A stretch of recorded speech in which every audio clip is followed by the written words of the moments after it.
የሰው ልጅ መገኛ ስለሆነችው ኢትዮጵያ ስናነሳ ብዙ አስደናቂና አኩሪ የሆኑ ታሪኮቿን ሳንጠቅስ በሌላው ዓለም እንደ ብርቅ የሚታየውን ተፈጥሮዋንና የአየር ሁኔታዋን ሳናወሳ አንቀርም። ህብረ ቀለም ሆነው ያደመቋት ከ80 በላይ የተለያየ ባህልና ወግ ያላቸው ህዝቦች መያዟን፣ ህዝቧ ለየትኛውም ቅኝ ገዢ አሳልፎ ያልሰጣት የጥቁር ህዝቦች የነጻነት ምልክት ሆና መኖሯንም ሳናነሳ አናልፍም።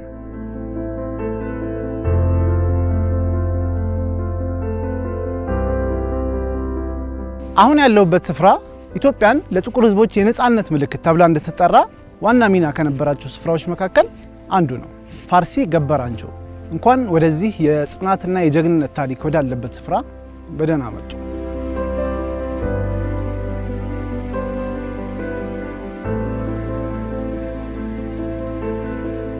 እኛም ወደ ቀጣዩ መዳረሻችን ሳንደርስ የአካባቢውን ባህላዊ ልብስ ብንለብስ ብለን ወደ ገበያ ጎራ አለን።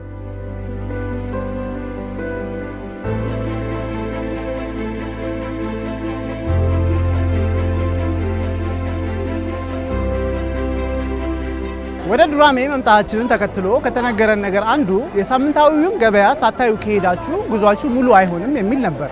እኛም ይህን ምክር ተቀብለን በዱራሜ ገበያ ተገኝተናል።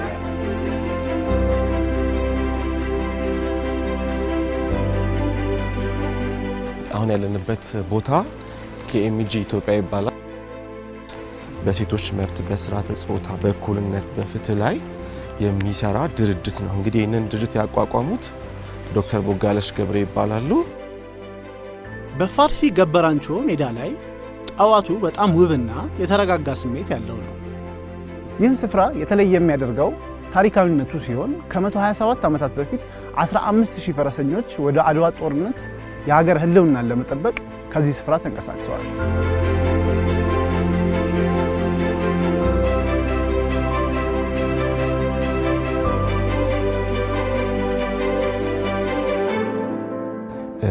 የሃምበሪቾ 777 ደረጃው እንግዲህ አንደኛ ታሪክም አለው፣ ስቶሪም አለው፣ ብዙ ነገር አለው ባክግራውንዱ ላይ። በተራራው ቱሪዝም በኢትዮጵያ ብሎም በአፍሪካ ፈርቀዳጅ ነው።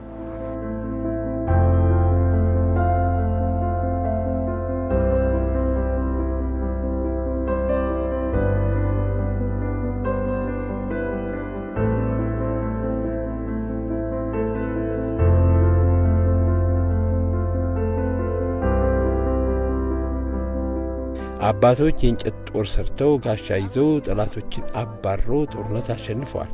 እኛ አባቶቻችን ይህንን ሲያወሩልን ያደግነው።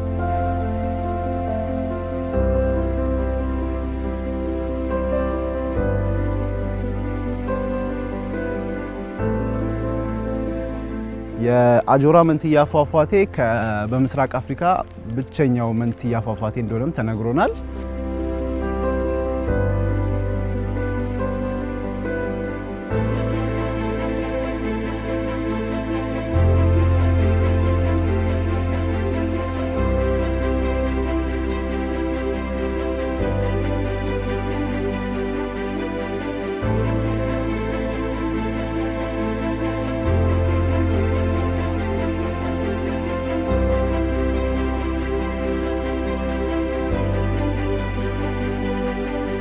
የሳሮቤራ መልክዓ ምድር የሰው ልጅ የምህንድስና ጥበብና ተፈጥሮ ተስማምተው ተሳስረው ሲኖሩ የሚታይበት አካባቢ ነው።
የቀርከሃ ጫካው ለተለያዩ የዱር አራዊት መኖሪያ ከመሆኑ ባሻገር የስነ ምህዳር ሚዛንን ለመጠበቅም አገልግሏል።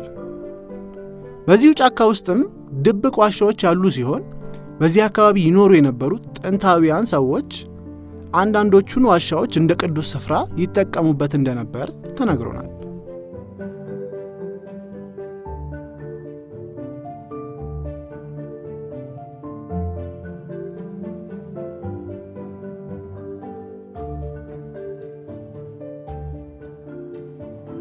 ከምባታ ዞን ጉብኝታችን እንደቀጠለ ነው። አሁን ከአንድ ሰዓት የእግር ጉዞ በኋላ የቀርከሃ ጫካ መግቢያው ጋር ደርሰናል። በዚህ የቀርከሃ ጫካ ውስጥ ጉሬዛዎች፣ የተለያዩ አይነት የወፍ ዝርያዎች ብሎም ደግሞ አቦ ሸማኔ እዚህ ጫካ ውስጥ እንደሚገኝ ተነግሮናል። ትንሽ መንገዱም አስቸጋሪ ነው። ያው ብዙ ቱሪስት የማያውቃቸው ቦታዎች ስለሆኑ ብዙ የእግር መንገድም ብዙ አልተሰራላቸውም። ግን ቦታው ሲታይ በጣም የሚያምር ነው እና አሁን የምንገኘው የቀርከሃ ጫካው መግቢያ ላይ ነው። እስኪ ወደ ውስጥ ገብተን ያው የዱር እንስሳ በቀጠሮ አይገኝም ይላሉ ተጓዦች እና እድል የገጠመንን የዱር እንስሳ ለመመልከት እንሞክራለን። አብራችሁ ቆዩ።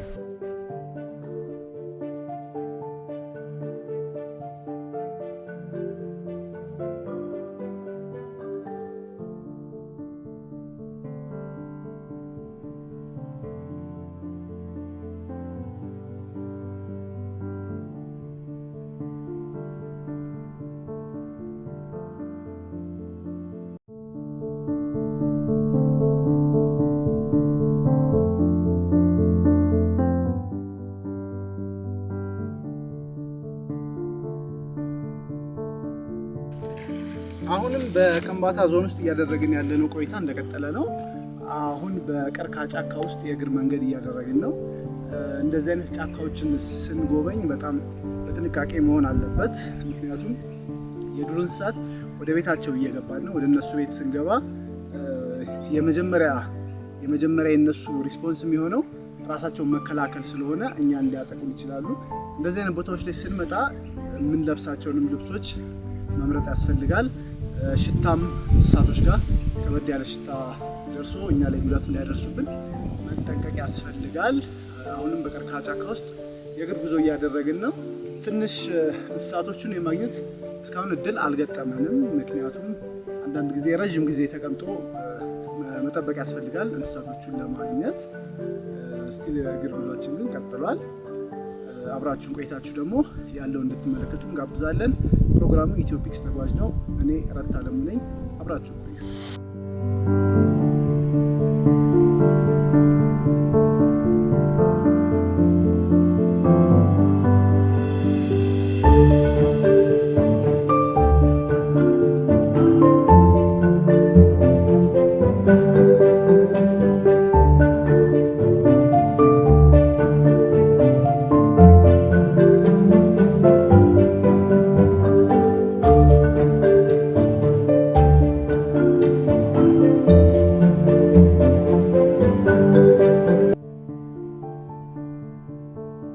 በዚህ ጫካ ውስጥ በነበረን ቆይታ አቦ ሸማኔ እንዲሁም ጉሬዛዎችን ለማየት እድል ባናገኝም ቆይታችንን የምንረሳው አይደለም።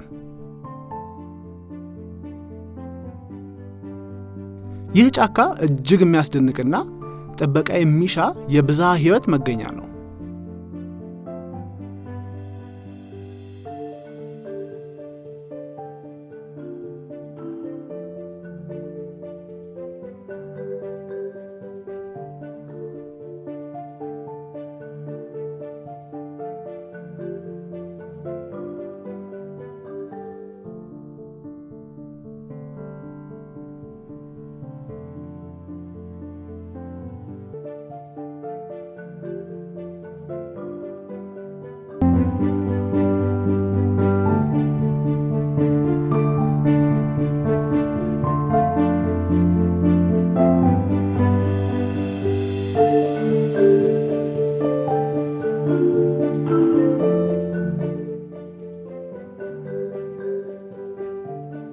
አሁን የምንገኘው በከምባታ ዞን ውስጥ በሀደሮ ጡንጦ ወረዳ በአጆራ ቀበሌ ውስጥ ነው።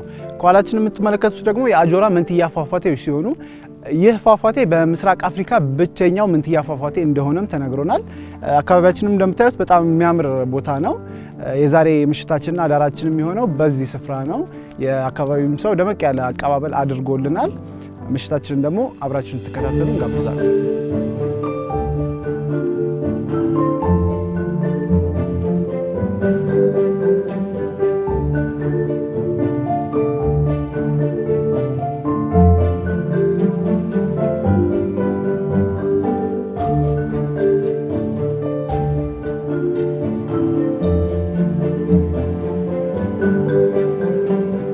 የአጆራ መንትያ ፏፏቴ ውበቱን በቃላት መግለጽ ይከብዳል።